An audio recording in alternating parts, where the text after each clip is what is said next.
अखंड ज्योति अगर 2021 शीर्षक है। आत्मिक ज्ञान है व्यक्तित्व का आधार। चारों ओर से पर्वतीय मालाओं में घिरे मैदानी क्षेत्र पर स्थित एथेंस की खूबसूरत नगरी देखते ही बनती थी। रहन सहन की दृष्टि से वहां स्थित पर्वतों पर असमय घटते बढ़ते तापमान के परिणाम स्वरूप उस ओर से मैदानों की तरफ बढ़ती बहती हवाएं इलाके को गर्म कर आम जनजीवन में समस्या का कारण बनती थी। शीत ऋतु के आगमन को अधिक समय न था, किंतु यहाँ वस्तु स्थिति सर्वथा भिन्न थी। अब भी मध्याह्न के समय ग्रीष्म की ज्वलंत तीक्ष्णता का सामना कर पाना बर्दाश्त से बाहर ही होता था। ऐसी प्राकृतिक किंतु प्रतिकूल परिस्थितियों में रात्रि से सुबह तक का समय ही मंद शीतलता भरा सुकून प्रदान करता, जिसे लोग बाहरी दौड़ भाग से संबंधित कार्यों को करने के उपयोग में लाया करते थे। यूनान का प्रतिष्ठित नगर एथेंस आज दर्शन एवं कला के आधार पर विकसित हुए पश्चिमी मानवीय सभ्यता का प्रमुख केंद्र बन चुका था। वहीं इस पुरातन नगरी ने लोकतंत्र की सुनियोजित व्यवस्था को सर्वप्रथम कायम कर विश्व के समक्ष अपनी विशिष्ट पहचान भी बनाई थी, जिसकी वर्तमान दशा को देखते हुए वह निष्पक्ष विश्लेषण करते समय प्रसिद्ध दार्शनिक सुकरात मानवीय सभ्यता के विकासशील क्रम पर अपनी दार्शनिक अनुभूतियों के आधार पर प्रकाश डालते हुए शिष्यों से कहने लगे, यहाँ यह भली प्रकार समझ लेना चाहिए कि संसार कभी भी एक ही सिद्धांत की परिधि में नहीं बांधा जा सकता है। बदलते समय के साथ साथ समाज की रीति नीति में विवेक सम्मत परिवर्तन करना आवश्यक हो जाता है, और यदि इस ओर से किसी भी प्रकार की उपेक्षा बढ़ती गई हो तो देर सवेर समूचा तंत्र पथभ्रष्ट हो विपत्ति में पड़ जाता है। उच्च गंभीर विषयों पर अपने मंतव्य शिष्यों के सम्मुख प्रस्तुत करते हुए सुकरात निमग्न थे। तभी एक ज्योतिषी घूमता घामता वहां आ पहुंचा।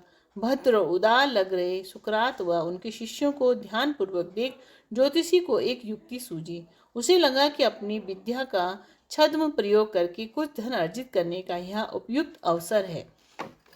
वह सुकरात के समक्ष ज्योतिष विद्या के प्रकांड विद्वान होने का दावा करते हुए कहने लगा, मैं अपनी ज्योतिष विद्या के कुशल ज्ञान के आधार पर तुम्हारी आकृति को देखकर बहुत कुछ समझ पा रहा हूँ। यदि चाहो तो मेरे माध्यम से इसे तुम भी जान सकते हो। मात्र चेहरा देखकर किसी भी व्यक्ति के स्वभाव और चरित्र के बारे में बता पाना मेरे लिए बड़ा सहज है। तुम मुझे इसके लिए एक अवसर प्रदान करके देखो। सुकरात अच्छे दार्शनिक थे, पर दिखने में बिल्कुल सुंदर नहीं थे। अपने बारे में वे खुद भी कहते थे कि मैं बदसूरत हूँ। ज्योतिषी के दावे को समर्थन देते हुए सुकरात अपने शिष्यों को देख मुस्कुराए व उन्हें कहने लगे, तुम सभी आज पहले इससे मेरी आकृति का सत्य सुन लो।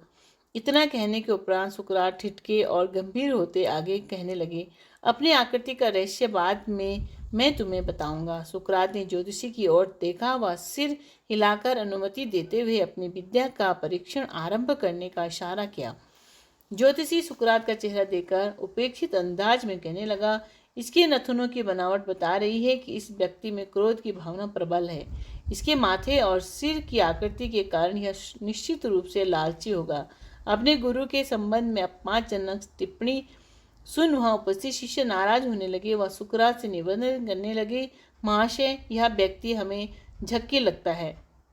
आप आज्ञा दें तो अभी इसकी अक्ल ठिकाने लगा देते हैं। सुकरात ने शिष्यों को रोककर ज्योतिषी को निर्भीक होकर अपनी बात आगे बढ़ाने का इशारा किया। ज्योतिषी शिष्यों की बातों को नजरअंदाज करता आगे कहने लगा, इसकी ठोड़ी की रचना कहती है कि यह सन की है। इसके ओठों और दांतों की बनावट के अनुसार यह व्यक्ति सदैव देशद्रोह करने के लिए प्रेरित रहता है। इस घटना के साक्षी शिष्य सब कुछ देख या समझ नहीं पा रहे थे। आखिर क्यों गुरुदेव इस दुष्ट को अपनी अवज्ञा का अवसर प्रदान किए जा रहे हैं। सुकरात ने ज्योतिषी द्वारा ज्योतिष विद्या के आधार पर स्वयं के संबंध में लगाए गए अनुमानित तथ्यों को बड़े ही ध्यानपूर्वक सुना व अंत में ज्योतिषी की प्रशंसा कर उसे इनाम देकर विदा किया। गुरु आदेश से विवश सुकरात के शिष्य गुरु के हुए इस अपमान को चुपचाप सहन करने के कारण अधीर हो रहे थे। वे सभी सुकरात द्वारा ज्योतिषी के प्रति किए गए इस विचित्र व्यवहार से भौचक्के भी थे। सुकरात शिष्यों की उलझन को सुलझाते हुए कहने लगे, यथार्थ को छिपाना ठीक नहीं। ज्योतिषी ने मेरे संबंध में जो कुछ बताया वे सभी दुर्गुण मुझ में हैं।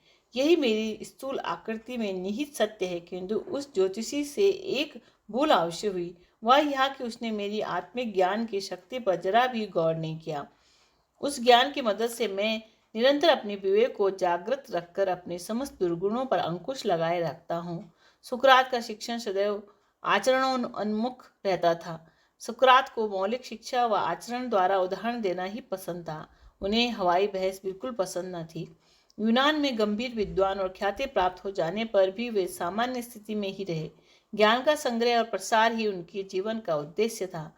उस दिन इस घटना के साक्षी शिष्यों ने सुकरात के यथार्थ आचरण से निश्चित मौलिक ज्ञान को पाया था। ज्योतिष विद्या का आकृति विज्ञान भाग्यवाद का किसी भी प्रकार समर्थक नहीं होता। विवेक के जागरण व तदनुरूप आचरण से किस प्रकार गुण कर्म और स्वभाव में अमूल चूल परिवर्तन संभव है, यह आज महान दार्शनिक सुकरात ने अपने जीवंत उदाहरण से दर्शाया था। जिस तत्व ज्ञान को हृदयंगम कर शिष्य अपने गंतव्य को लौट गए। शिक्षाप्रद प्रश्न। एक पिता के 4 पुत्र थे। चारों में प्रायः झगड़ा बना रहता था। इससे उनके परिवारजनों की शारीरिक और आर्थिक ही नहीं वरन मानसिक और बौद्धिक अवनति भी होती जा रही थी। अपने जीवन के अंतिम पड़ाव में परिवार की ऐसी दुर्दशा को देख पिता अत्यंत दुखी थे। मरते समय उन्होंने अपने सभी पुत्रों को बुलाया और उन्हें निकट ही पड़े एक लकड़ी के गट्ठर की ओर इशारा किया और आदेश दिया, इसे तोड़ो। लड़कों ने भरसक प्रयत्न किया परंतु असफल रहे। पिता यह दृश्य देख रहे थे। वे अगले क्रम में उन्होंने कहा, इस गट्ठर में से एक एक लकड़ी को चुनकर तोड़ो। इस प्रयास में सफल रहे। अब यहाँ वहाँ लकड़ियाँ बड़े आराम से टूटने लगी। पुत्रों को अपनी अंतिम सीख देते हुए पिता कहने लगे, प्रिय पुत्रों, लकड़ी के इस गट्ठर की भांति यदि तुम सभी मिलकर रहोगे तो सदैव उन्नतिशील रहोगे और कोई तुम्हारा कुछ बिगाड़ ना सकेगा, और यदि आपस में फूट रही तो इसी प्रकार जैसे लकड़ियां क्षण भर में ही टूट गईं, ऐसे ही विनष्ट हो जाओगे। पिता से मिले इस बहुमूल्य पाठ को सभी पुत्रों ने अपनाया व उनका परिवार सुख शांति से भरा स्वर्ग समान बन गया।